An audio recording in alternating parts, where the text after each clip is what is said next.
And now, weighing in out of the blue corner, Josh the Pug Thompson. 100% and on the other mic, he weighs in from the red corner, Big John McCarthy. Let's just say Podcast Dave is a little sore today. Just a little. You do like you put the hand on the toilet seat as you decided to go down slowly, right to the. I've been there many times. I understand what you're going through. Explain to me the problems you've had since we've done these workouts. I haven't had any problems. I haven't left bed. You left bed, hey. You gotta show that beautiful WWE video you have of you doing the attack off the back of the couch. Oh, it's great. It didn't end too well for you. I was actually getting up there, so just so you guys can actually feel bad, I was getting up there to dance for my kid because he was watching cartoons, and I slipped off, so then I couldn't dance anymore. So. I don't feel bad. So if you guys haven't checked it out yet, go to Podcast Dave on Instagram, and he's posted a video of him trying to jump up on the back of the couch, trying to dance for his son, and he slips and falls. It's hilarious, man. It's hilarious. But check that video out. It's on Podcast Dave on Instagram. Look, just so you guys know, we didn't think we were going to do this, but we did. Bellator reached out to us and Viacom reached out to us and asked us to do whatever we wanted to do, home videos. And so I decided, since I have a gym and we were filming, Dave and I decided to get out of the house and come in and film a couple videos. We did, do 3 or 4? Yeah, 4. So we did 4 videos. One's dropping this morning. Yeah, it did already. It did already. So there's one out there. So there's 4 videos up. You guys can actually tie the workouts together. You can do one individually with the rounds that we had set up. But it's called Alone Together because there's a lot of people going through some mental issues at home, being stuck at home. They're just freaking out, not being able to be around their family members, their mom, their dad, whatever it is. So just so you guys understand, we want you guys to share these videos and let people know that they're not at home alone. That we're all out there doing the same thing, just sharing positive vibes and things like that. We're all bored. Yeah, I saw that picture you posted too. Your wife on one end and you on the other end. It was hilarious. Your table's so damn big. We were talking about that before. I was like, "Geez, man." So it must be full though, because you have the whole family coming in, right? On for holidays. No, when I have holidays, but right now I was supposed to have, in fact, I think Randy Couture and a bunch were coming out in April, and then some other people, and now no one's coming. Oh man, everyone's sequestered. Yeah, they can drive there. They don't have to fly. Dude, who the hell wants to drive that far? Yeah. I'm the only idiot that drives that far. I actually love driving. I don't ride at all. I can't. I would much rather drive. I can't be in the car if somebody else is driving for that long of distance. I have to be the one driving. I just enjoy it. It's relaxing. I turn the music up, roll the windows down, and just enjoy it. I love it. The one thing I don't do though, which is crazy that I like because I like to drive, is I don't stop and take pictures in locations. I just like to drive. I've got to start stopping more. Randomly, I'll stop occasionally. There's Multnomah Falls, I think it's called Multnomah Falls up in Oregon. I've stopped there, hiked up to the top where the waterfall is, and come down. It's right off the freeway, so it's so convenient and easy. But everything else, I really haven't. I normally just drive right through. It's crazy. I'll stop, maybe take pictures of sightseeing spot. There's a little spot that shows you all the mountains in Washington. You can stop and it shows an arrow of where it is. Mount Hood, Mount Rainier. All these other things. I've done that, but occasionally I don't like to stop. I don't like to stop. My wife hates driving with me because I don't stop ever. I don't stop. The only thing I stop for is gas, and she's hitting me. I have to go to the bathroom. Oh no! Yeah. Dude, she's got a bladder like a walnut. Oh man! I mean, it's got to be that big because it's every hour I gotta go. It drives me crazy. Yeah. I just want to get in. I can hold forever. I just want to drive. Go. I guess the next part for me is the other thing. I don't like to drive with people. I just like to drive by myself. I mean, let's be real. I'm when I'm going on a road trip, I'll drive to LA quite a bit or San Diego, or even when I drive up to Idaho and see my grandmother I like to drive. I can go up I-5 all the way to Portland, see some friends in Portland, or I can go up through the back way through Bend, Oregon. It's beautiful up that back road. Yeah, that's pretty. I-5 is ugly. It is. It's ugly. The whole way. I don't care where you're at. It's ugly. If I go up unless you're all the way down towards San Diego, That's about the only place it starts to get okay. If I go up through Bend, Oregon, like through Weed, like up past Redding, then you go through Weed. Is Weed in Oregon or California? I think it's Oregon. That's right where it's right at it. Yeah, Weed is at the border. Like Weed is at the border. So you go through Weed, go up through Bend, Oregon. Well, they both allow weed. So the thing I don't like about that road though is if you get stuck behind semis, you're fucked, man. Because there's only 2 lanes. So you got to try and get the pass, and it's like, And then also the other thing I don't like about it is if you drive, like, I like to drive. Like sometimes I'll leave like right after traffic or drive through the night. So I see the morning sunrise in Washington. It's beautiful, man. Yep. Because there's big rolling hills and the wheat farms and all the other stuff that's out there, you know? I like that. But then, like I said, you get stuck behind the 2 lanes. But when you're coming up through there, it's dark. All the deer come down to where the road runs off, where all the water is. And that freaks me out. You'll see like, oh, yeah, they're running across it the whole time. Yeah, you see 30, 40 deers on the side of the road. You just don't know when one's going to decide to get skittish and run out in front of you. Yeah, the worst one was when you're on a motorcycle doing it. Oh, yeah, I'll pass, man. I wouldn't be riding it that time of night, 3 and 4 in the morning. But I'm saying like those times. Got to get there. All out there. And it's what's crazy is when you see like half of a deer laying on the side of the road because the semi hit it, and you're just like, oh, there's blood for like a mile. You're like, oh, this is gross. Oh, that could be your car. No, yeah. Anyways, deers do good damage to cars, man. All right, so we decided to put together because there's obviously no fights going on. No, there was fights. There was. Come on. Cage Warriors 113 happened in Manchester. Oh man. No crowd. No. It's so hard for fighters to fight with no crowd. I'm sorry. It's really rough. A guy wins a championship, man. I don't care. It's the Cage Warriors championship. That's the biggest moment. And he's got like 4 people in his corner cheering. And I just feel bad for him. Which fighters from the UFC did they move over to that show? I'm not sure. It's because I don't know if the big fighters, the big fights that they had, were all Cage Warrior guys like Paddy Pimblett and Mason. He was there already. He won the championship for him. But it's like, you know, I look at it 2 ways. It's good that sports are out there for people to see if they can get that and see an actual live sporting event. Yeah, that's great. I think we need it because it's a release from the real world. But it's like one of those, it's so hard on the fighters themselves with no crowd. Any athlete responds to a crowd. Some respond positively, some respond negatively with their performance, but it's just part of the aura of sports. So it's just weird. Here, I was talking to some people in the UK, and I was they were saying, yeah, Cage Warriors, and I didn't know it was last night, but they were talking about it, and I was like, yeah, some of the UFC guys got moved over. I'm like, oh, I said, that's wonderful. I can't imagine it being like top guys. And I said, if it's not top guys, that means that these fighters, this was probably supposed to be their first or their second fight in the UFC, which means if they go over there and they lose, they're out. Yeah, trouble. So there's that. And then their whole life has been built. This whole moment has come to them fighting in the UFC. Everyone wants to talk about how great the UFC is. And I agree. They're the biggest promotion in the world right now, worldwide. No doubt. We can't deny that. The thing is, though, is that these go guys, ahead and deny it. Yeah, you look stupid. These guys and girls, whoever it was, that got moved to Cage Warriors, this was probably their first fight in the UFC. And now they're stuck fighting in Cage Warriors when they've been trying to get out of that type of show since the beginning, and they're fighting in front of no crowd. And if they lose, they probably won't be invited back.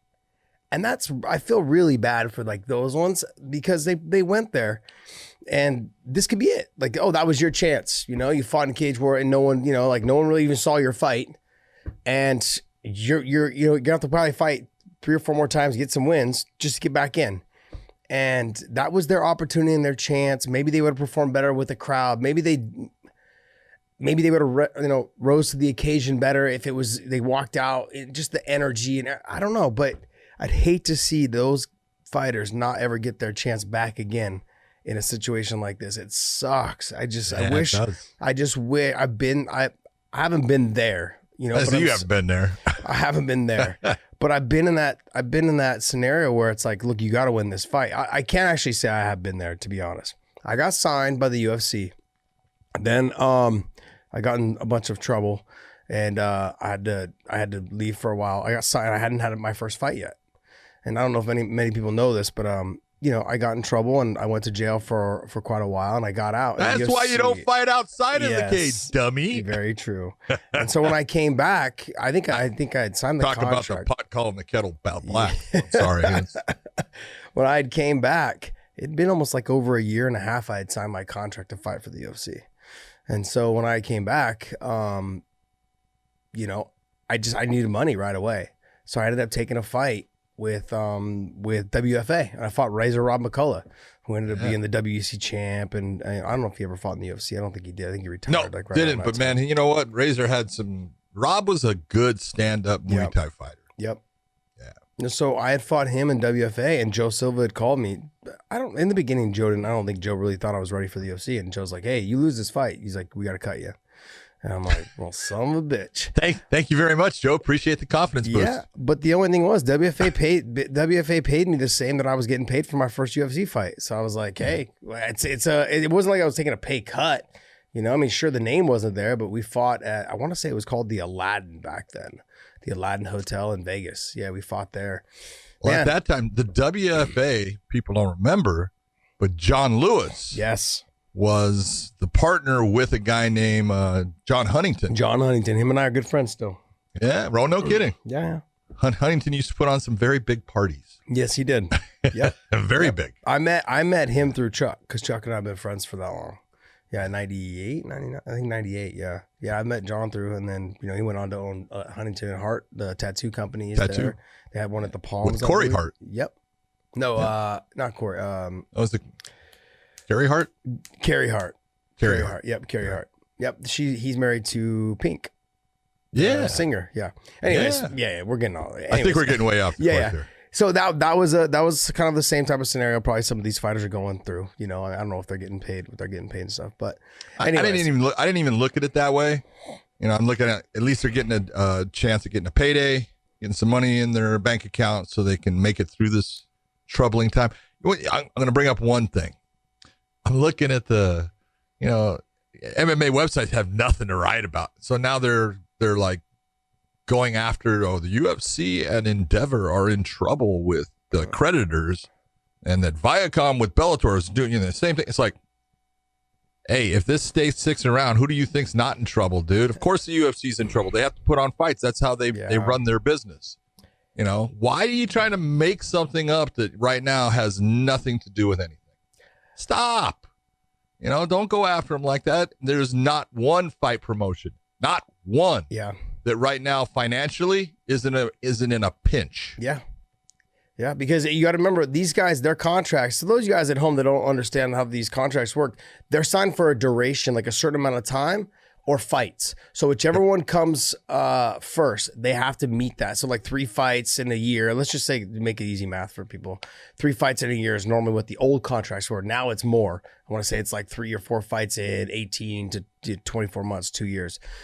They have to meet that quota. If they don't, then they got to pay them out. So to go back in history to Sean Shirk when he fought Matt Hughes at UFC 42 in Miami, he had his fight there, but he also had another fight they had to fight him on before his last fight. And so I think he ended up leaving the UFC for a while, right? Before he came back to fight at 155. But he left the UFC for a while because after his fight with Matt Hughes, they needed to fight him like another 1 or 2 more times. They still owed him the money and they weren't going to fight him. So they ended up having to pay him out, and that pissed him off. I think that's why they had a splitting of ways for a long time until he got a new manager. So, it was just really like you guys have to understand that they have to, during this time, there's normally, UFC has all these fights set up and booked, and they have a schedule. The 600 something people they have on their roster need to be fought. And the reason why they need to be fought is because they're on a time frame for those guys. They're on a contract. Yep. Yeah, that's what. And let's break it down so people understand that contract and the way that it works. The UFC is obligated to offer the fighter a fight within this time period, and it's 3 fights within usually a 1-year period. We'll say.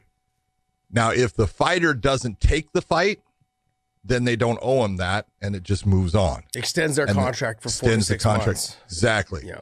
So, but if the only other time is if they, contact the UFC and say, I'm injured, don't put me on then it extends out too.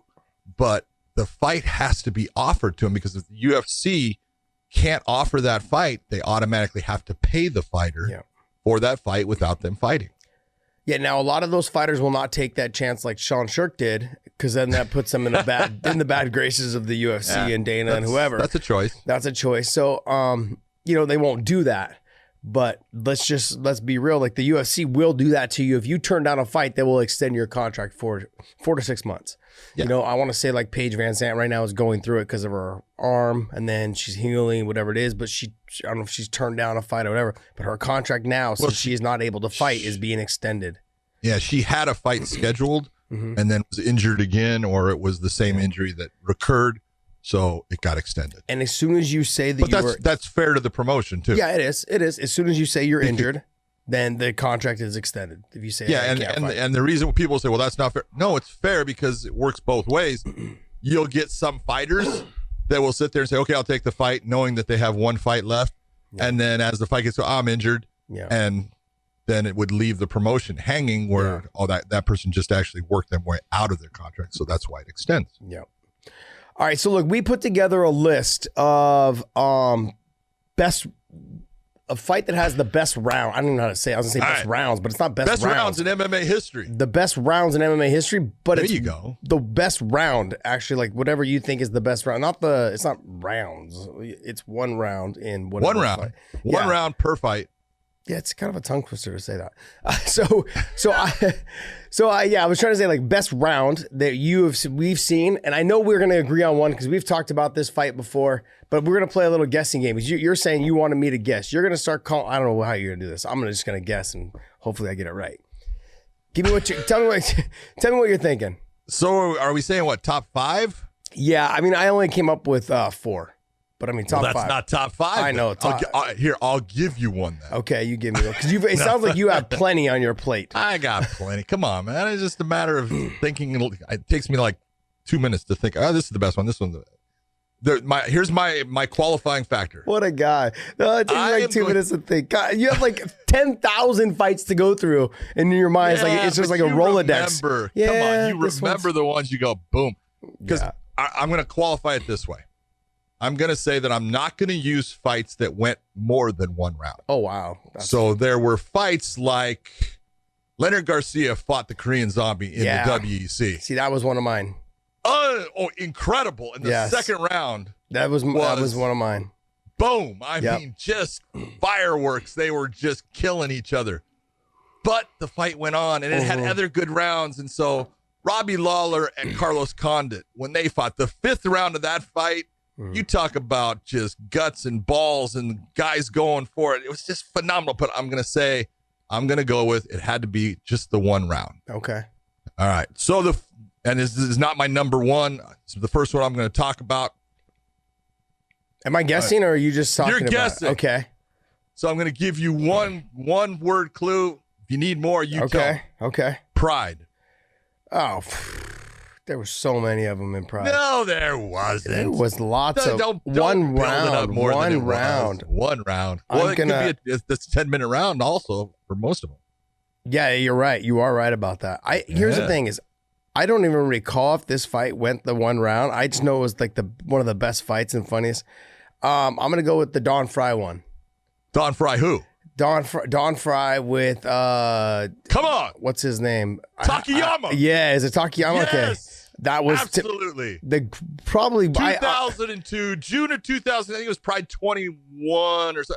Yep, one of the most action-packed, hilarious, stupidest, but entertaining. And when I say stupid, incredibly entertaining. But just okay, we're gonna sit here and we're gonna do a single collar tie, and use our other hand to bash your head, and they both just look like jackhammers. It was awesome. It was amazing. Come on, you have to love that one. I just remember I was sitting in a living room filled with a bunch of guys from like parajumpers, like people from the Air Force, the pararescue guys. and they couldn't sit down the whole time. We went all from sitting down like on the floor, just kind of drinking beer, everyone hanging out. And all of a sudden, everyone was on their feet. Beer was spilling. People were yelling. It was insane just to think of. I was like, what are these guys doing? This is nuts. It was nuts, crazy, but it was fun. Crazy fight. It was one of the best fights, I think. Not technically, like. Oh no, but it was such a good fight. It was. If you're looking and saying, "Is that a smart way of fighting?" No, absolutely. It wasn't smart. But man, they both said, "Oh no, I'm not going to let you. You're not going to get the best of me in this situation. I'm going to show you that I can outlast you." And they just pummeled each other. Not a lot of these fights that we're talking about today will be the smartest ways guys to fight. No, it's not. No, not at all.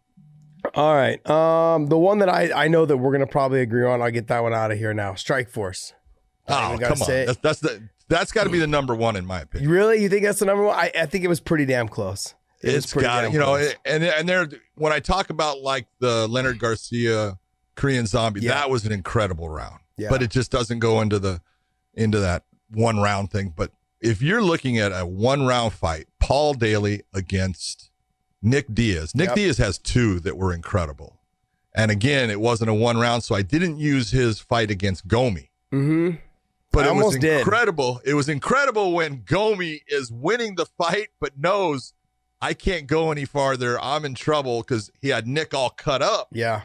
And he's trying to get the referee to stop the fight, right? Oh, look at how bad he looks. And Nick just keeps coming after him. That was an incredible fight. But the fight between Nick Diaz and Paul Daly, I was lucky enough. I got to referee that thing. You have no idea the amount of damage those guys inflicted upon each other in that short amount of time. And it was, not only the volume that Diaz put out and the power that Daly put out. Daly hurt Diaz bad. Yeah. How many people have you seen hurt Nick? No. He dropped Nick, and Nick was in trouble. Now Nick's doing this movement on the ground and everything, and he gets himself back out of that, and he starts the thing that changed the fight. He starts going to the body.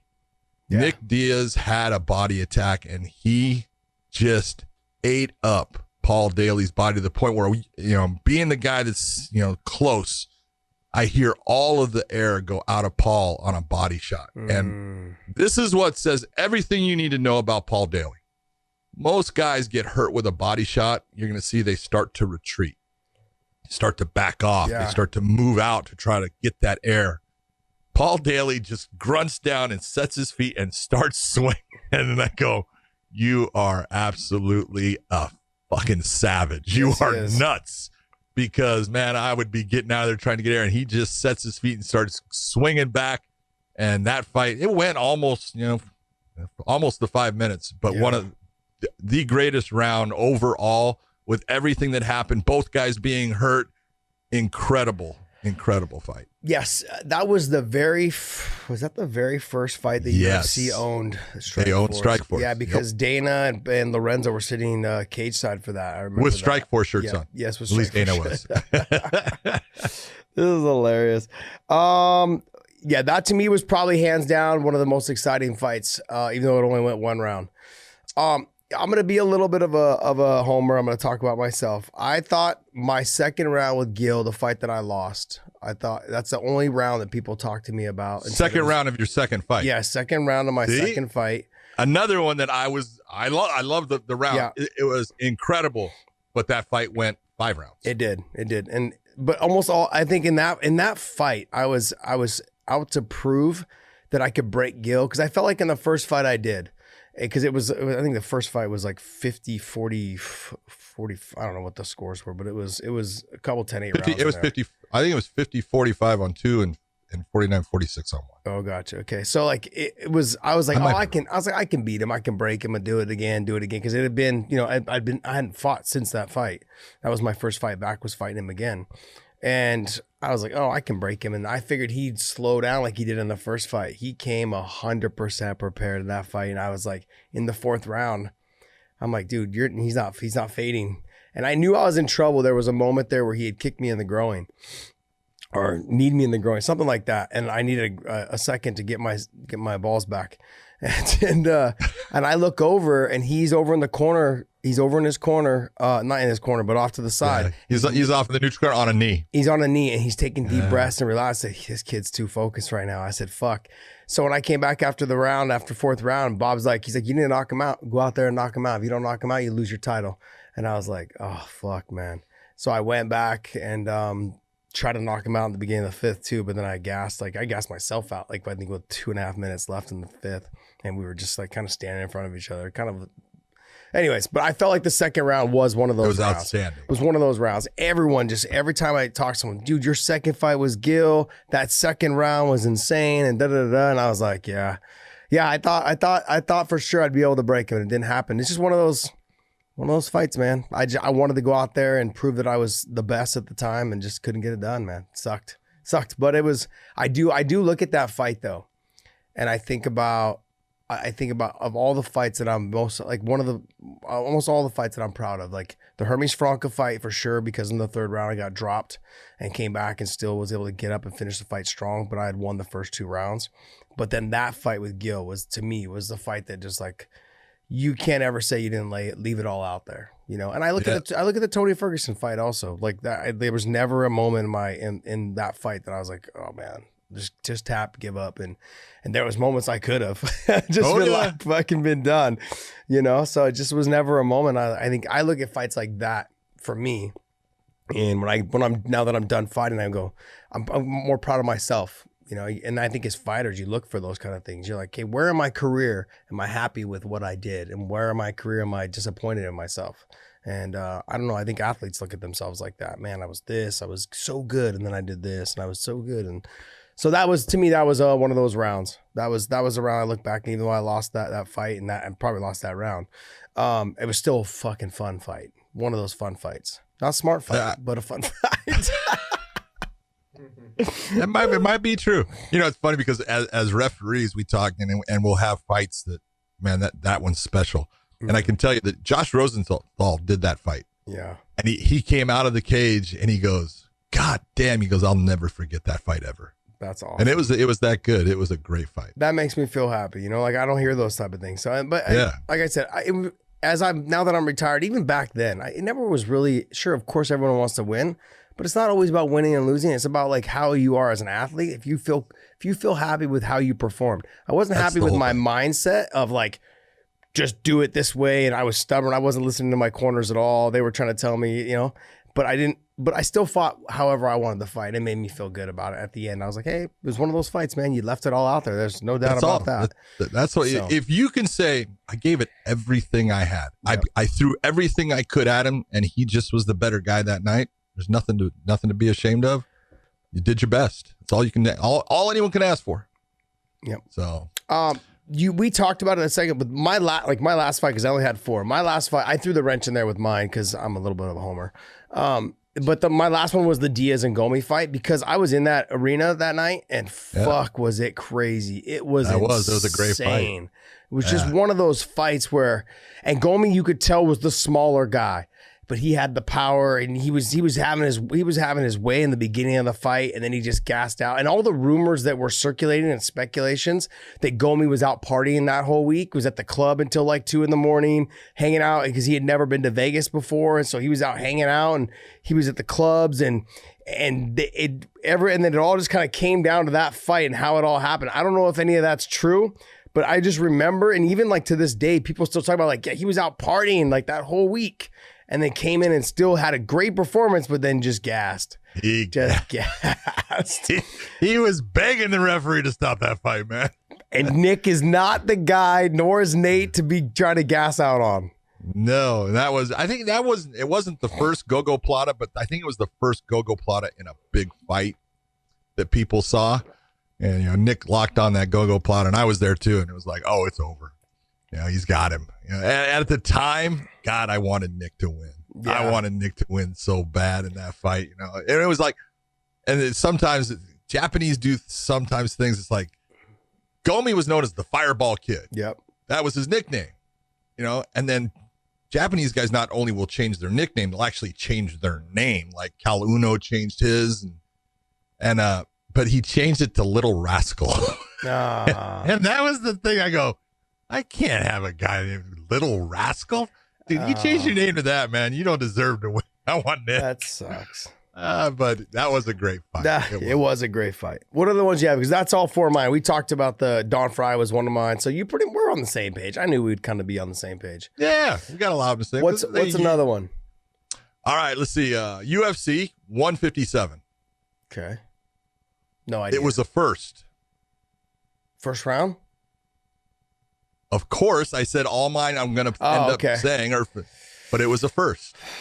Oh, man, I don't even know. First round. I think it means like first. It was the first time. No, he said. Yeah, help him out there, Dave. Man, the guy needs all the help he can get. He's telling you it was a first time something happened. It was a first. Oh, I didn't say it was first round. Oh, I think you said first round. First time something happened. You need some of this blackout coffee. It'll start making that brainwave work, man. I have some little blackout coffee. It'll do you good. I got it right here in my Yeti, though. Yep. So I don't know. It was a first. First, UFC. In fact, it was a first UFC fight for both fighters. UFC. It was a championship fight. How could it be a first fight for both of them? Both of them be championship If you would fight? understand the history of MMA, you would help yourself so much. I want you to understand. Ronda Rousey. I have been hit a lot. I've been hit a lot. You have to give me some slack, okay? I'm giving you slack. I gave you so much information. I was like, how is it a first fight for both of them? And it's a championship fight. Come on. That's crazy. Liz, come on. All right, good. Yeah. All right, and the reason why is that? Why is that? Okay, because think of the pressure on both of those ladies. All right. Not only is it the first female fight in the UFC, not only is it a championship fight, main event fight, first time females being the main event, and they came out and both of them had moments where they looked great, were in trouble. Both of them had those times. Liz came out. She face cranked Ronda to the point, and people don't realize Ronda was close. She started to panic. I'm telling you. I could see it in her. She started, all of a sudden it was getting too much. You saw her hands, and it was like, oh, she's starting to panic. And it was, Liz is a strong girl and was just crushing that face. And you could see all of a sudden Ronda relaxed herself, calmed down, gets her off, and ends up with her textbook armbar finish, winning the championship. I just look at it and go, man, with everything that was in place for that fight and the way they both performed, it's got to be, in my opinion, it's one of those great one-round fights. I had to put the ladies in. Ladies have too many good fights. I'm not disagreeing with you. I'm not disagreeing with you at all. I could see that. The reason why I could see it because of all the things that you had said. The moment itself. Everything. Oh, man. I can't. I mean, like, sure, I've been in some tough moments, but that to me, I think for women's MMA, finally being in the UFC and crowning the first champion. Yeah. When you look at it that way. That's absolutely. It's the entirety of everything. And then also the positions that Ronda was in, I would imagine the feeling that Liz had, like, oh, I'm gonna win this by submission, and she wasn't able to get it. Oh man, yeah, I can imagine like the emotional up, and then the emotional down for both of them. I mean, like one thinking she was gonna get submitted, the other one thinking she won, that she was gonna be the first champion. Oh, yep. Yeah, I would agree. Yeah, that's a good fight. I would have put that one in there, but like you are right though. Matter of putting it in there because of the moment and just the severity of the moment. I mean, like how important that moment was in just MMA history itself. Yeah, yep. I would agree. I mean, you could say you could also say because the main event for Gina and Cyborg as well with all that. But I mean, that was great. It was tough, but I get what you're saying. Yeah. I look at when you got if you take both of those, they both were finishes in the first round. It was just that Gina never had a moment where she was close to winning that fight. She had moments where she got mount on Cyborg at one point, but there was never that point you go, Cyborg's in trouble. And in that one, you could say Rousey was in trouble at a certain point, and then Liz obviously was in trouble with the armbar. Yeah. So. Yeah, I looked more for the fights that had like the entire fight was good, and then I knew there was a round in there that was just like, oh shit. Yeah, these were rounds, you know. Yeah. So if you want to take a look at a series of fights, and then you want to go with the first round of the first ever Michael Chandler versus Eddie Alvarez. Yes. Bellator. I was there at that fight. God dang it, that was a round. Yeah. Man, it was good. And Eddie came back from being really hurt and hurt Chandler at the end of that and just started turning it, and then it came back, late in the later rounds. But that first round, that's on my honorable mention list. Yep. And that one, and then that same fight, but in the fourth round. Was it the fourth round? Was it the fourth round? Who wins that fight? In the fourth round he loses, or fifth round? Chandler wins in the fourth. Chandler wins in the fourth. In the third round, though, at the end of that round, Eddie had him in trouble. Eddie had him in a ton of trouble. Yep. There was moments there where I thought Chandler was going to start tapping the air.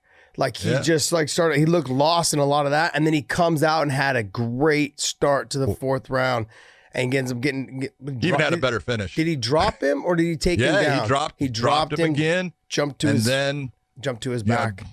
Gets to the back and taps him out with a rear naked. Yeah, I was there at that event. It was at the Hollywood Hard Rock. Florida, Seminole. Was it Seminole? Yeah. Okay, yeah. Yeah. It was the Hard Rock. Hollywood, right? Florida, Hard Rock Seminole. Okay. Yeah, we were there. Trevor Prangley fought Hector Lombard on the main event that night. That's not no, co-main event. Sorry, they were co-main. Yeah, they fought there that night. Yeah. Wasn't a shit. Hector was a beast. He was. Trevor should have just kept wrestling him because he was able to get him down pretty easily, and I think that would have potentially won the fight. Anyways, I can go on about that, but it was good. Hector was a savage. Like during that moment, he was unstoppable at the time. What other? I would have thought we would have had like more. I thought there was a good round with. I got another one. Give me another one. All right, UFC. I believe it was on Versus. Back when they just started the whole Fox thing. And I think it was on Versus. Heavyweights. Oh, those aren't normally very good. Oh, man, see? It must have been a cane fight. Because back then, the UFC didn't have very good heavyweights. Like right when they got on Fox, it was when they had all the Strikeforce guys came over. Yeah, I mean. 2 kickboxers. These kickboxing backgrounds. One from France. One from Louisiana. Now he's from Denver. Pat Barry versus Czech Congo. Oh, yes. One of the greatest comebacks ever. Pat Barry has got Czech flopping all over the place. Yeah. And he gets touched and goes out. Just crazy. That was a great round. That was a great round. It was. That was a great round. See, it's not fair. I never really like. What do you mean not fair? It's not fair that like you got to be in the cage with a lot of these fights you're talking about. I'm in the back, probably like still recovering from head trauma. This guy. Oh no, that was one of those up and down rounds, just where you're like, oh shit, oh shit, he's coming back. Oh no, yeah. You thought Pat Barry had that fight in hand, man. He hurt Czech. Czech was just all over the place. Dan Mergulata was the referee. He did a great job in letting that thing go, let it play out. And most guys would have, said, "Oh, you should have stopped it." And he proved that made the right choice. Congo hits him with that one shot, and Barry was unconscious. That was a great round. Okay, I'm gonna go a little bit off topic, but it's still on topic. I'm gonna go a little bit out of our sport. Corrales Castillo. I'm sorry, man. That's 10. Round 10. Round 10. Round 10. Was it round 10 and then he finished him around 11? Round 10. Yep. A fucking. I know it was a great fight. The whole fight was good, but that round 10 and then I'm sorry, but to me that's the greatest fight I've ever seen in my whole life. Greatest fight. That's a great one. But Mickey Ward, and you take a look at the fight that Mickey Ward and Arturo Gotti had, yeah. Holy shit, the round 9.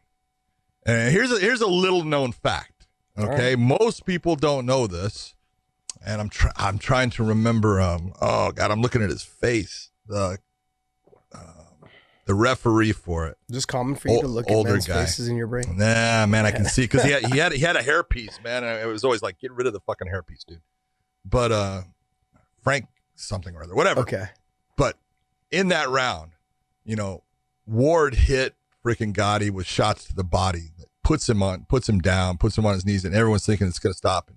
And they let the fight go on, and then Gotti comes back and he fucking hurts Ward, and then Ward he's to the point of being done, and then he comes back. And at the end of that round, the ringside physician, I'm not going to say his name, but he comes up and he tells the referee to stop the fight. He goes, you need to stop this fight. And the referee told him, get the fuck away from me. I ain't stopping nothing. And he let that fight go on. And that's why sometimes, most of the time, we're going to take a ringside physician's advice. And there's times when they want to protect people from doing what is honestly their job. Their job is to damage the other guy. Yeah. And they are still fighting, and you got to let them go. And sometimes you get those, and that was one of those fights, and that was just an incredible round. Round 9, all the rounds in that fight were good, but round 9 was just spectacular. Yeah, I do agree. I do agree. All rounds, almost in that, and they had a trilogy, correct? 3 fights. Oh yeah, yeah. Yep. So in their trilogy, almost all the rounds were good. The whole fight, all 3 fights were good. But I'm still gonna lean towards Diego Corrales because that was one of the most inspirational moments I think I'd ever seen, and just also too how it all came about where he got also dropped. Smart. Exactly what I was just about to say. Extremely smart for someone who had just been dropped and dropped again, and he just kept pulling his mouthpiece out and throwing it on the floor. Brilliant. Spit it out. Brilliant. Okay, but now here's the controversy in that. Who was the referee? No idea. Oh, see? Tony Weeks. That's your job. Tony Weeks. Okay. And Tony took crap for doing the right thing. There were people saying that he should have disqualified Diego. Nah, you can't do that. Exactly, okay? And this is where people lose their minds. You want a referee to take a guy out of a fight that he's been in this thing. Yeah, he's losing right now, and he's doing things that are illegal, and Tony takes points from him for doing them. Yeah. And then when Corrales comes back and beats Castillo in the next round, everyone's like, well, he cheated. He didn't cheat. He did something that was illegal. He was fined for it. He was punished for it. And he used that time that he got from getting those points taken. He used that time to collect himself, get him back, and win that fight. Who was Diego's corner? Oh, man. Something Goosen, right? No, it wasn't Dan Goosen? I can't remember. When Dan or Joe Goosen, I'm sorry. So it was something. Yeah, anyways. Dan's the promoter. Joe's the corner guy. Okay, so I believe he was cornering Diego, and he comes over and he tells him, he's like, you need to fucking put him away. You need to finish him. He's like, Joe has said that to a lot of guys. I think, but it was brilliant. He put his mouthpiece in. He's like, ain't fucking around no more. And I was, is one of those moments. I've had cavalier moments like that with my corners. Like I said, with the Gilbert fight in round 5, he's like, I ain't got nothing to tell you. You got to knock him out. That's it. There's nothing else to talk about. You need to have someone that is going to give you that straight out. This is the truth. You need to, you want this thing. This is what you got to do. Yeah. If you have a corner that is sugarcoating it for you, like, oh, I think it's close. No, it's not close. God. In your mind, you know, like, you know whether the fight's close or not. Like I knew going into the 5th round, I probably had only won 1 round with Gil in the 2nd fight. I was like, fuck. You know, it was one of those scenarios. And so you have a corner that just straight up, like Bob has always laid it to me straight. Javier sometimes will take the PC route every once in a while, you know, like, it was close, but I think you won it. But don't, let's not play that way. He'll tell me. Nope. He'll tell me, let's not play it that way. Let's try and get this round 1 and move on, you know? Bob's like, no, you fucking lost. He's like, no, you lost that round. Or he'll tell me it was too close to call. He's like, so I'm going to let you know you probably lost it. And I was like, all right. So, I mean, I like that straight up conversation with my corners. There's no reason for bullshit when you're in there. There's no reason for you to PC it around. And when his coach did that to him in the corner right before, when he put his mouthpiece back in, I was like, oh shit. Like that's when you know it's real. When you have a corner that you trust, you probably love him because they've been with you for so long, you know, like they're like family to you, and they're telling you exactly like, hey, you need to get your shit together and get out there and get the knockout. That lets you know that they're very firm on it, which means you should be firm on it. Sometimes you'll get the PC like, nah, it's okay. You'll be fine. Just shake it off. No, man. I need to know. I need to fucking knock him out. Yes, you need to knock him out. Okay. So good stuff, man. You have any other ones? That was my list right there. That was it. Yeah, good thing, because I only had those 4. I had 4 to talk about, and one of them was me, so I kind of cheated a little bit. But yeah. Let's talk about something else to me. I know there's not a whole lot to talk about, you guys. So like realistically though, but I had this conversation when I was on Joe Rogan, and if you guys haven't seen that episode, go out and check it out. I did have another one. Okay. Forgot it. Let's hear it. Another heavyweight one. See, you keep on saying things about heavyweights, but Cain heavyweights Velasquez has had some incredible. No. Cain Velasquez. Oh, then it's not, probably wasn't that good then. Negative. UFC, again, 187, I believe. No idea, man. You're spitting out numbers, and I'm like still trying to add 1 + 1. All right, I'm just giving it to you then. give me Andre names. Arlovsky fights Travis Brown. And in that fight, Andre hurts Travis and has him on. He's in trouble, and Travis is coming back and trying to fight. And then he cracks Andre and drops Andre down, and then drops on top of him trying to finish it. And they get back up, and then Andre hurts Travis again. It was a phenomenal round. Yeah. Unbelievable, where both guys were hurt. Travis showed so much heart, so much determination to not lose, to not quit. And eventually the fight was stopped with Travis really hurt, still standing against the cage, but he was absolutely in trouble. But it was a phenomenal round. Go back and watch it. It was fun. Yeah, I think I was in Hawaii for that fight.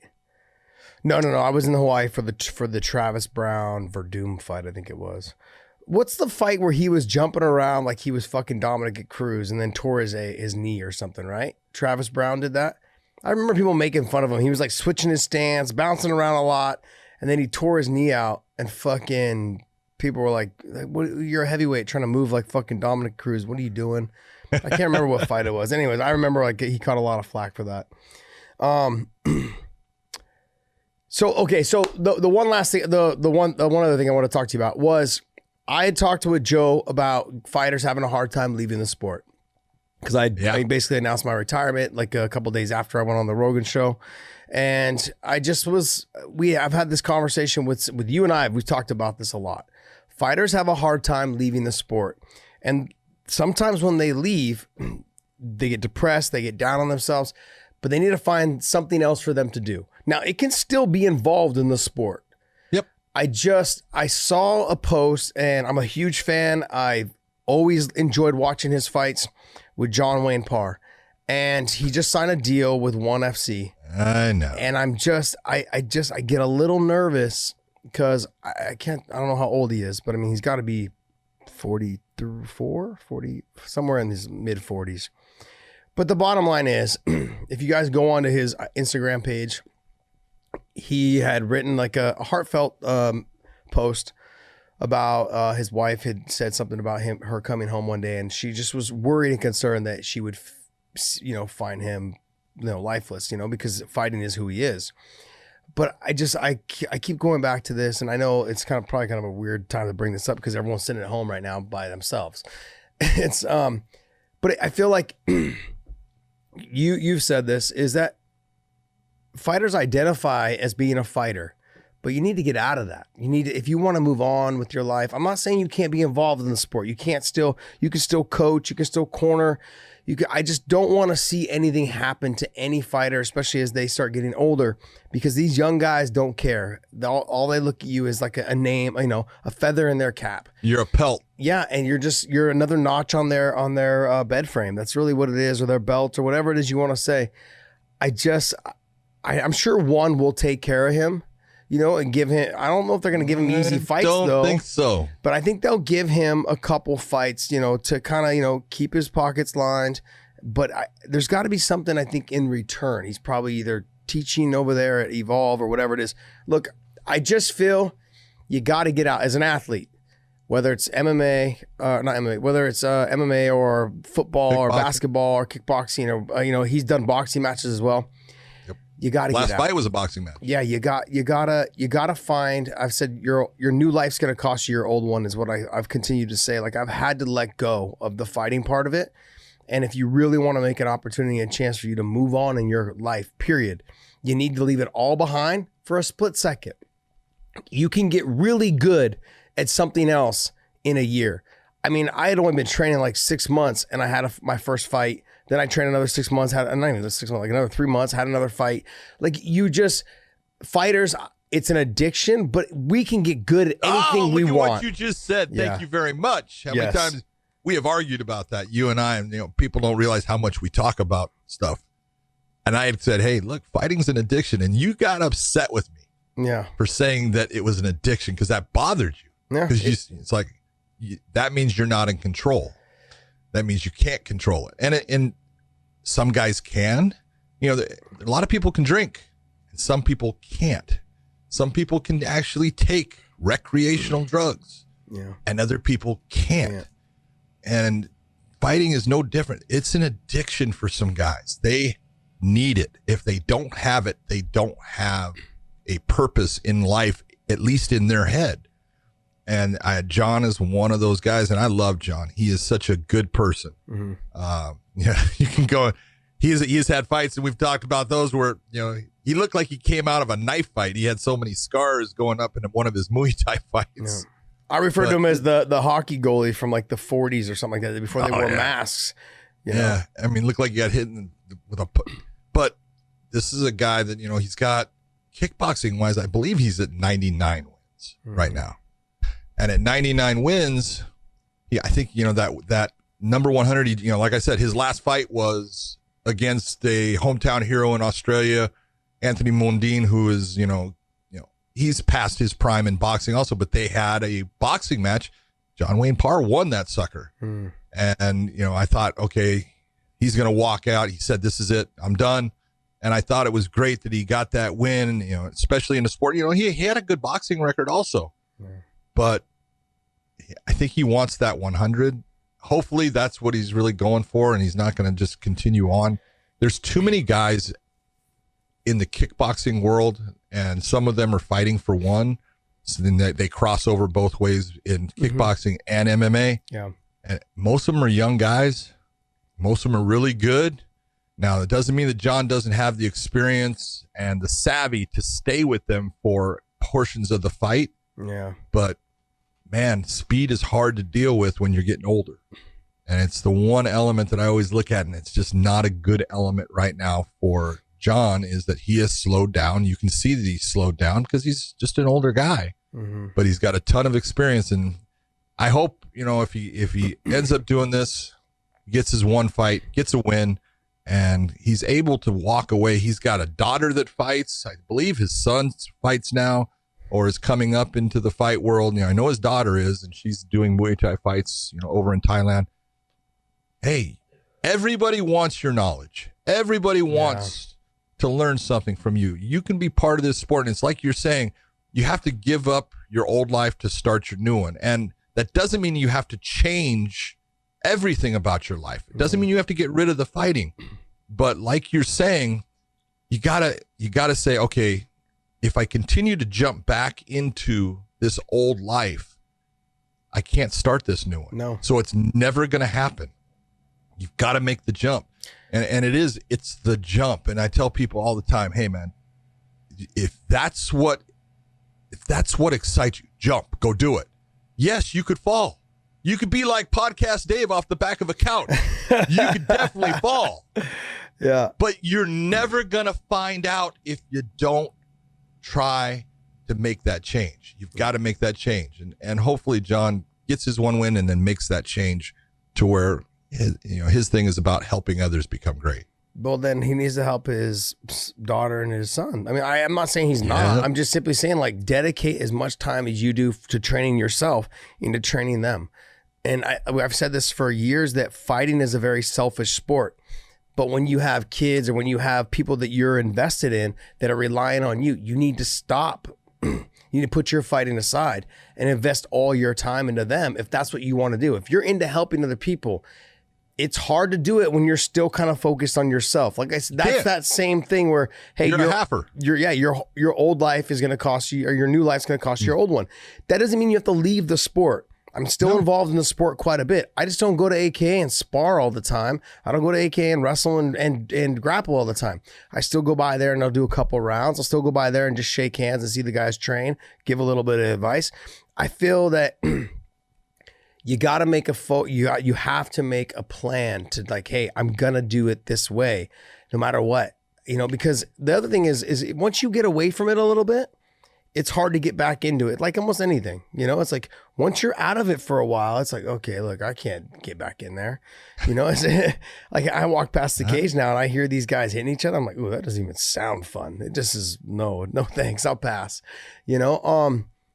but I still love talking about the sport. I still love being around the sport. I still love being around all the fighters and the athletes. I love all that. And he won't miss that as long as he's training his guys and his daughter or whatever to come back up in the sport. You'll still be around all of the things that you've dedicated your life to. I just hate to see, like when someone puts a heartfelt post out there like that, like, he was talking about his wife. That drives me crazy because when I went on Brennan's show, Big Brown Breakdown, a while back, and he said that he did a call-in with Evander Holyfield. And he's like, I thought I was talking to him underwater. He's like, there's no conversation. He's like, he just could be like mumbling. And like, he's like, it's just one of those, you don't want to get to that level. Now you're not really even helpful to your family. And it's upsetting because once you have kids and they want to have goals and they have aspirations as well to get to, you're part of that. And so I'd like to, I feel like he at that level at 99 fights, whatever it is, he's got it all. He's done it all. He's got it all. Like help others achieve their goals and put what your goals were aside. Make your goal now them, if that's what you want it to be. Cause he's obviously having a hard time leaving fighting, but I don't know. I know everyone's different, but you are correct. It is an addiction. I think fighters are addicted to it. That's why they're so good at it. But it could be anything. We could have probably been good at a lot of other things. We just found something that we knew this was a little bit easier of a path for us to be good at. And we became addicted to that. And we just nonstop were gym rats. And that's why we became so good.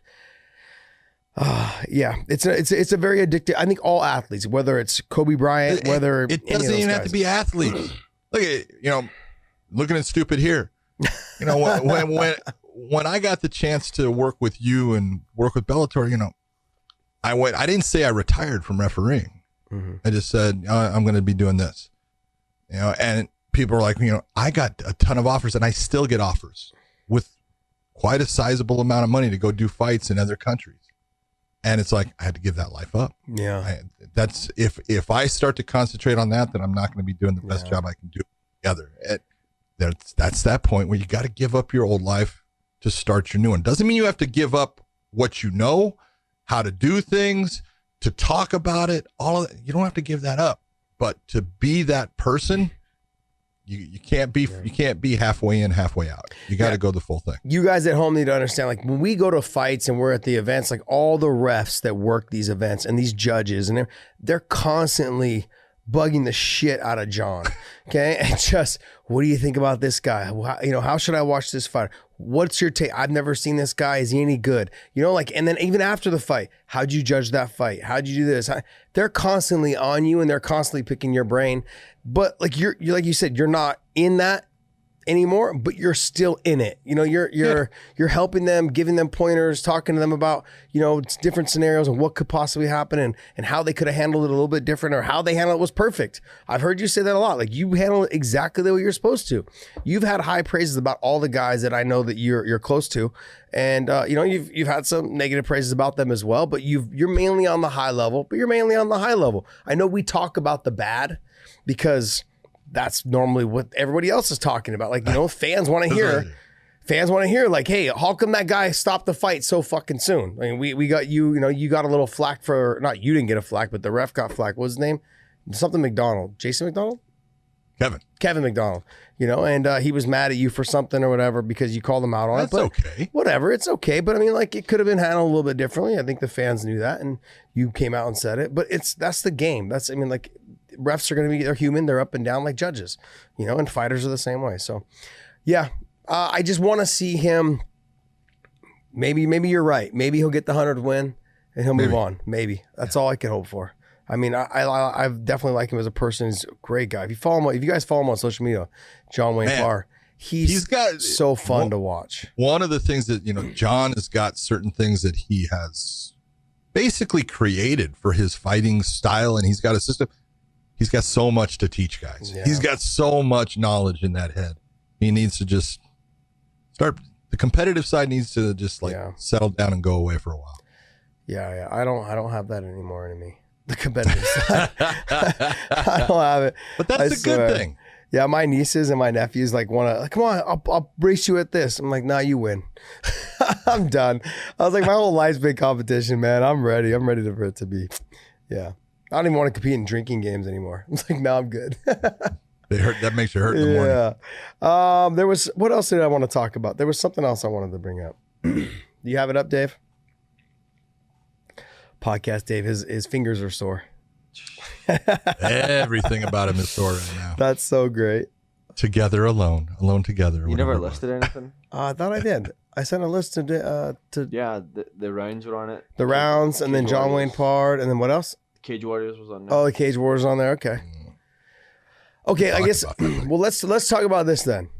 What is your take on, will we see Khabib and Tony? Yes, I believe so. Will we see it in April? Yes, I believe so. Obviously not in New York. But no, definitely not. Where do you think they're going to move it to? It will be somewhere in the Middle East. How's that? You think so? Yeah, it's either going to be in one of two places. In the Middle East, Dubai, United Arab Emirates, or it will be in Russia. Do you not think that if this ban is lifted within the next 2 weeks, that they'll put it in Vegas? You know, this is the whole thing. What the UFC would like to do and what they will be able to do is the real question, because it's not even so much it's about the government. They have no control over the government. And when you have a governor come out, and this is where people, I don't get into politics. When people get upset and Trump should have done this. No, stop.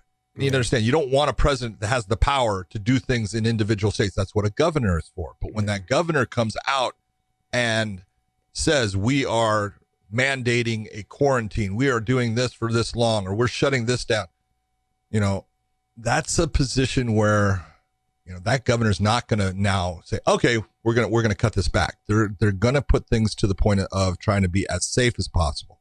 California is a real problem.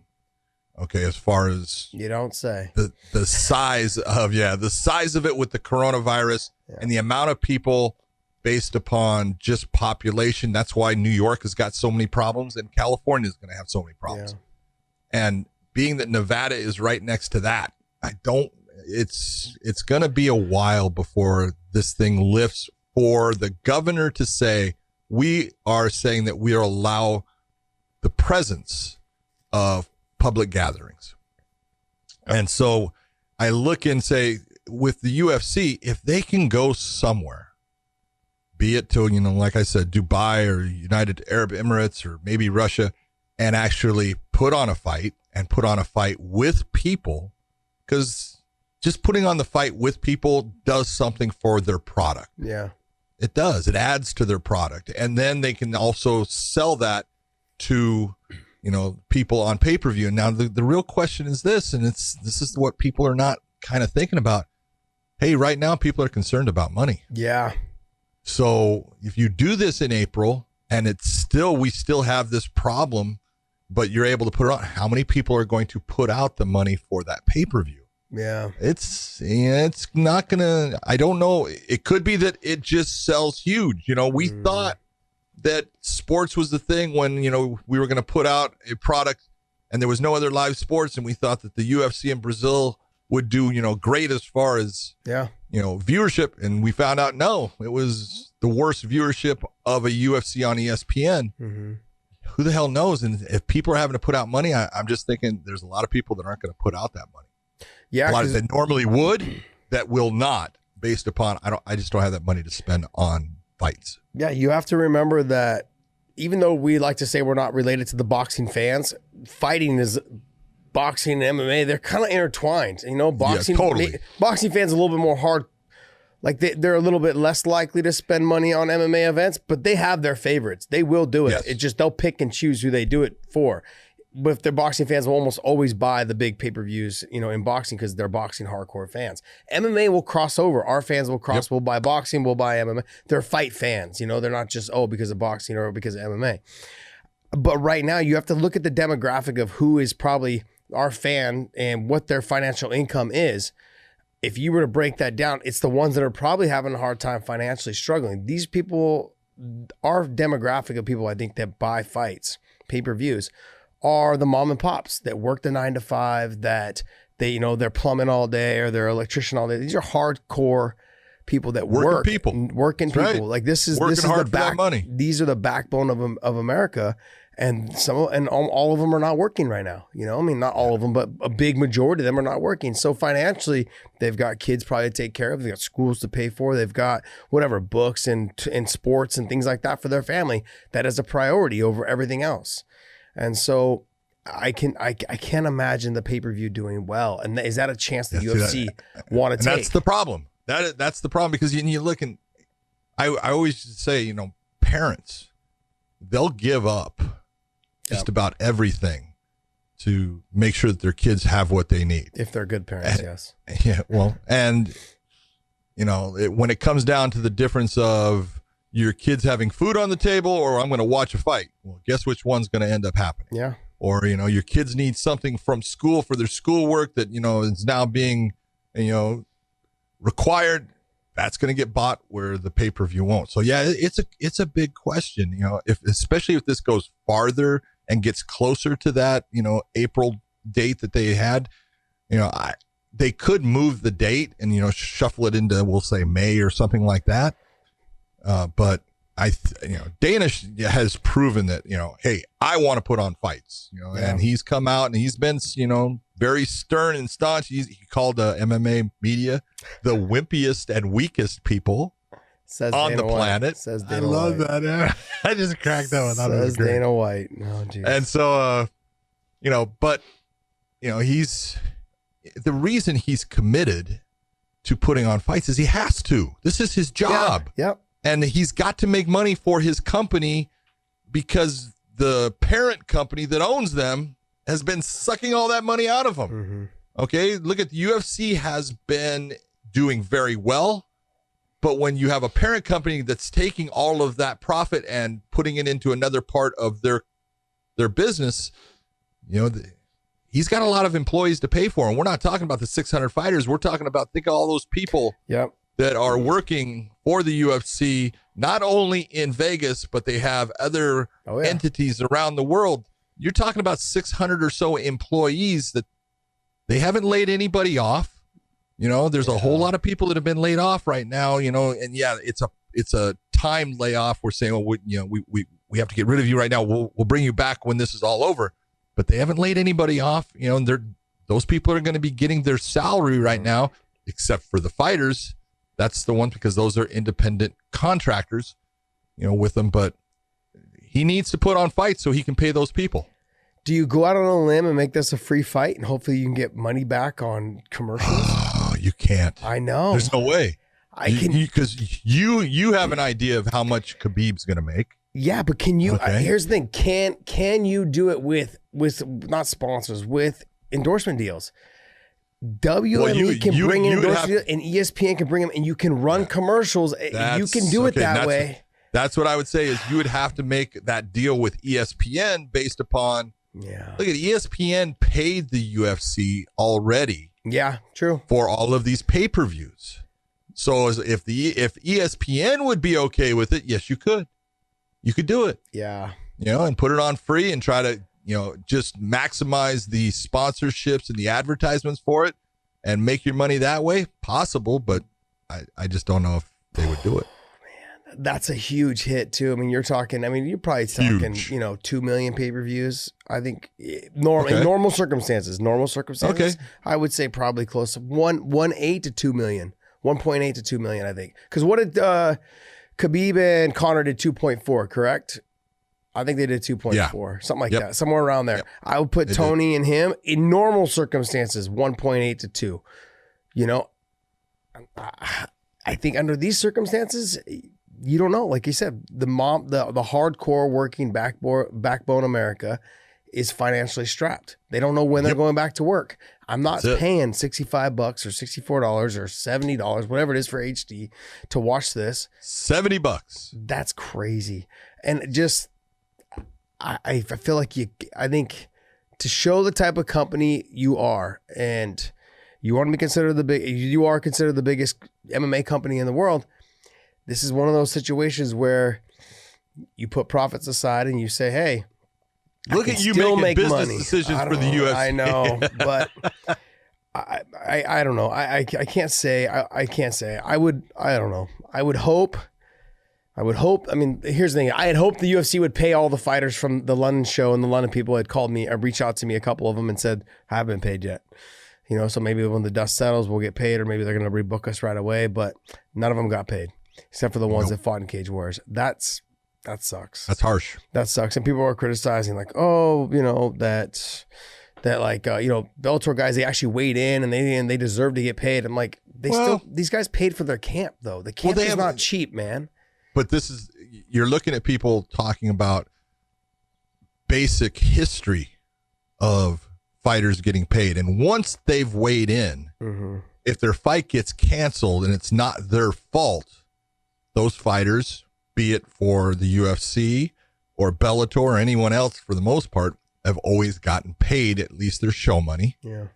And so, you know, that's where people are looking and say, well, all those Bellator fighters, you know, they all weighed in, and they're right. All those Bellator fighters weighed in, and yes, they all got paid, and that's what should have been done. And yes, it's true that the UFC London fighters did not weigh in yet. It was canceled basically the week before, or, you know, 5-6 days before. Yeah. So technically, no, you know, they didn't weigh in. It's just, you know, it's one of those, they were counting on it. And this comes down, I used to say, you know, people, especially when I was young, you know, income tax, you know, it's being taken out all year long, and I waited for that check. You know, man, I wanted to go to the tax guy because I knew I had put in enough, man. I was going to get money back, and I had already mentally spent that money. Yes. You know, and that's what's happening with these fighters, is they've mentally spent that money, and most of them have mentally spent both checks, being at the show money and the win money, which is the problem with that system, that fighters do mentally spend it already. So it's one of those, you would like to see the UFC pay that. I understand if they don't, because they're not required to, you know, but you would like to see it because you want what's best. You know, those fighters did put out everything they could to get ready for that fight. We're ready. They just weren't given the opportunity to weigh in. Yeah, fighters. Notice that weigh-in, that whole weighing in thing. You like that, huh? Very good, very good. Attitude reflects leadership, and I think the leadership needs to lead by example and pay the athletes, you know, because it costs a lot of money for camps. And people think like, oh, you know, what's it cost? You know, $1,000, $2,000? No, man, it costs a lot of money to have a camp. Yeah. You know, at the level that these guys are fighting at, these guys and these girls that are fighting at, you need nutritionists. If you don't have a nutritionist, that's fine, but you can do it all yourself. I mean, I pretty much did it all myself up until the older you get, the more you need a nutritionist. Yep, and that's kind of where I was at. My last 3 fights, I used Lockhart and Leith, and they helped me a lot, and it made it a lot easier for me just to come home and they'd make food for me. Not have to think prepared. I didn't have to think about anything. I don't like, oh shit, I got to make dinner now. You know what I mean? Like, there's a lot of stress that goes into all that. And not just that, but there's a lot of financial money that goes out. You know, to eat healthy is fucking ridiculously expensive. It's absolutely expensive, you know? Yeah, and a whole lot cheaper to eat ramen. Yeah, it's just exactly right. Remember you buy like the 10-pack or the box of it? Yeah. It's like 10 cents to eat, you know, and you go and you crack an egg in it, cook an egg and put it in there. Oh, it's so good. Anyways. See, and you still like it. Yeah, I still do. I actually get used to it. I was the same way, man. Definitely not healthy for you, but definitely like it, yes. Like a salt lick. I just would like, people want to keep saying, oh, they're the biggest company. They're bigger than this show and bigger than this show. They are. but I guess you have to hold them accountable. You can't keep giving them the credit for those type of things and not hold them accountable for certain situations like this. I understand it's easy for us to sit, especially me, to sit on the side and tell other people how to spend their money. I think it's easy for everyone to do that. But I would like to see, I fought for that company for years, and I'd like to see them lead by example and take the initiative and pay their athletes. A lot of these athletes struggle, man, from paycheck to paycheck, from fight to fight. And people think that it's that they don't, like, oh, they're on TV, they're this. I mean, I've had so many people hit me up like, oh, I thought you'd have a nicer car, you'd have this. I'm like, no, because I knew eventually the fucking money was gonna run out, dude. Like, this it ain't gonna be around forever. So you learn quickly. Hey, the nice car it's great, man. It looks good. Mm-hmm. And when you're looking at the payment of it and you realize that car does the same thing as that cheap car over there, they both get me from point A to point B. Just one makes me look better in it. I don't need to look good. I'll take the cheaper car. The one thing that I learned from my grandfather, he was CEO of like a major company and stuff. And one thing I learned from him though was he lived to this to the day he died, was if you can't afford to buy it cash, you don't need it. And so True. Every time I think to myself when I need to buy something, the only thing that I've ever bought that I couldn't afford to pay cash for, which is still pretty close, was my house. Yeah, that was it. Different. That's different. But I mean, I don't owe anything on my house now. I owe like peanuts. In the Bay Area, that's fucking very hard to come by. Yeah, it is. Especially there. And the other thing too is the money you put in your house, you get back. And so that's the hopes, anyways. You know what I mean? But that was one thing that I think I always lived by that rule, and it helped me a lot in everything I did. So when I had a Mercedes S63, I had a Mercedes GL wagon. I paid cash for all of them. So when I sold them, I got all my money back though. Not all of my money, but yeah, you're lying now. You didn't get all your money. No, you got some money back. But you know what I mean. I got a big portion of my money back. So even though cars are bad investments, but I never kept my cars longer than 3 or 4 years. So when I did get rid of them, I still had substantial amount of money in them to trade it in for something else to get me a nice car as well. But I went through that phase of like having nice cars. I'm like, all right, fuck it, I'm done with that shit. But I could afford to pay cash for it and get it back. And like I went and watched that 30, was it a 30 for 30 or E60 or whatever?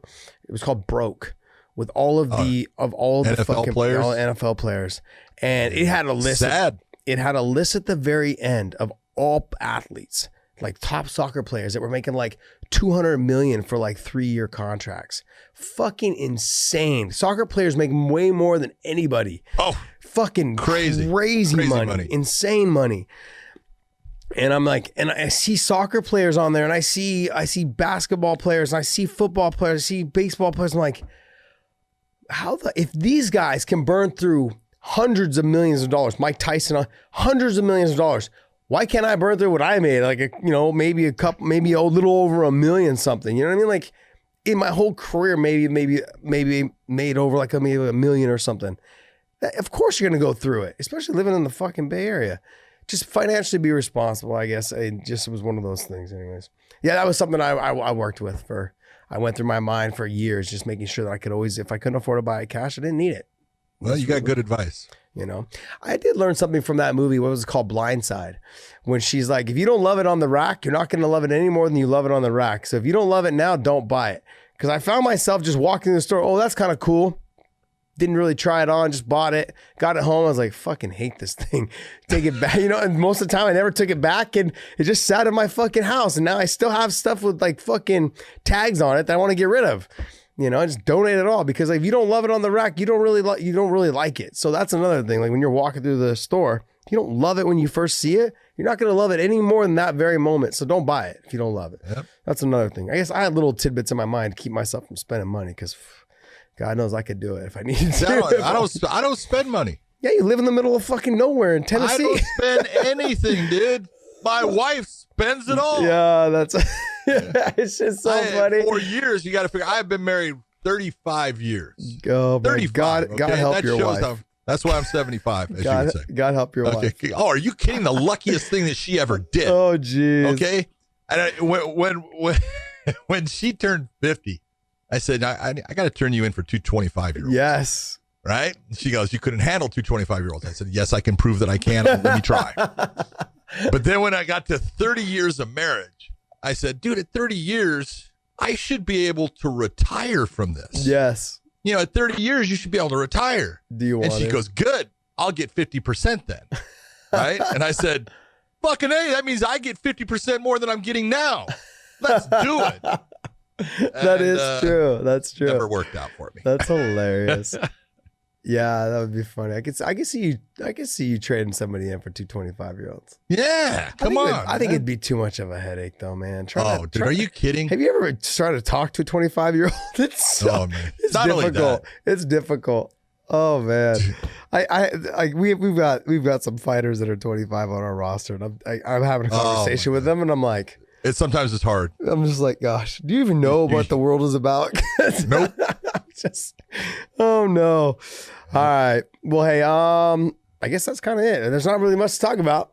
No, well, let's see. What the next fight that's coming up is nada. Yeah. So it's all good. Man. All right. Well, everyone out there, be safe. Yep. Social distancing is nice, but you can still talk to people, get in touch with people, get them on the phone, FaceTime, text them, FaceTime, all that stuff. I'm going to give you a little thing. I always send Mauro Ronaldo something because Mauro's great on the on his little piano thing. Well, he's got this little orchestra piano thing, man. It's got all the tunes and everything. So I'll always send him challenges. Hey, so I sent him this one. I used to love this song from Supertramp. When I was competing, I would play this song at school, and it had this piano riff in it, and it would just psych me up. I don't know why, but I just loved it. And then I got my kids to like it and everything. And then, so I was thinking, and so I sent it to him. Hey, here's your challenge for the day, because Mauro's been hurt with the kidney stones and stuff. So I said, here's your challenge for today. You can change it the way you want, anything. And he sent me a tire to this whole thing, man. It's beautiful. The guy is so talented. It's incredible. It sounds great. And just reach out and touch someone. I don't care who it is. Make sure that they're knowing that you're thinking about them. Yeah, exactly. Because like I said earlier in the show, a lot of people are sitting at home right now, feeling a little depressed. Some people don't have family, nearby them. They're just quarantined in their house. Their job is not there available to them. Like we talk about John Wayne Parr. His job was fighting, and he just felt lost without it. Some of these people that are sitting at home, they're lost without people at work because their family doesn't live nearby. That's their team. And so you guys got to be very thoughtful and think of other people during this time. And, reach out to them, even if it's just a text, like, hey man, how you doing? How you handling all this? FaceTime is amazing. Give that a try. If you everyone's using Zoom right now. There's an app called Zoom. I did that. Zoom, and there's another one called House Party. So those apps you can actually get like multiple friends on, and I've done that a couple times. I did this thing with my neighbors 2 days ago. I called social distancing drinking, and we all walked out to the court. We all walked out to the court, and we all cracked beers from 6 feet away and sat in the middle of the street and had a beer together. So it was kind of nice, and walked back inside the house and said hi, and it was pretty funny. We got some pictures and we were talking about it and laughing about it. But it was meant to be a joke, but it turned into a real thing. We were out there for a good hour and a half, just venting about, life in general and how crazy everything was. And it was a good experience to be around somebody else, at that time, instead of just being at home in your house, alone or with, or just with your wife, so it was good to kind of just get out. All right, guys. Well, hey, if you guys haven't checked out our workout videos, Dave looks fabulous in them. Great comments. Dave is not as fat as I make him out to be, but he will get fat if he doesn't do more workouts, and he's going to take today off, I think. He's already kind of complaining about how his legs and his butt and his back and his shoulders and his fingers and everything are sore. Well, quit falling off of couches. Yeah, that would probably help, right? He's not sore from the workout. He's sore from trying to be a WWE superstar. All right, guys. Well, hey, thanks for tuning in. Check out our workouts. Okay, you guys can also tie them together. They're on our weighing in page. I'm sure most of you guys already know that. Share our workouts as well. Alone Together, hashtag Alone Together. That's a Viacom initiative. We're working with them. I also use a couple other different things, Monster energy drinks as weights. You can use bottles, filled up bottles. You can use filled up water bottles, things like that. Here you go. Coffee. Blackout coffee. You can use anything you need that you can use to fill it up with water or liquid or anything that's heavy. We use a medicine ball for one of the workouts. Try that as well. We have options, but anyways, the workouts are up there for you guys to stay active at home, so you don't gain the COVID-15, which is 15 pounds while we're on this break. And so let's try and stay healthy, and also the energy with your workouts, it helps keep you positive, gives you that little bit of that happiness. You know, I feel happy There you after I get a good workout, and I feel happy. All right, guys, follow me, The Real Punk, on Instagram and Twitter. John McCarthy MMA on Instagram and Twitter, and Podcast Dave on Instagram. Podcast Dave 1 on Twitter. I'm working on this. I've been tweeting so much lately. You got it, man. You're fucking good. thumbs are down. At Weighing In Show as well. Or just Weighing In Show on Instagram. We don't have a Twitter yet. I'm gonna get that. We got to get that set up because I'm tired of hashtagging Twitter Weighing In. So. We got plenty of time now. I'm trying to get my garage cleaned out at home. It's a fucking disaster. So I fucking hate it. But I got to tell you, I'm getting a ton of shit done lately. Good. Just sitting around the house. All right, guys. Hey, thanks for tuning in. Share our show. Hit the thumbs up. YouTube, Instagram, YouTube, iTunes, SoundCloud, Stitcher, all the other things. Put us up on all the platforms. Share our videos. Stay positive.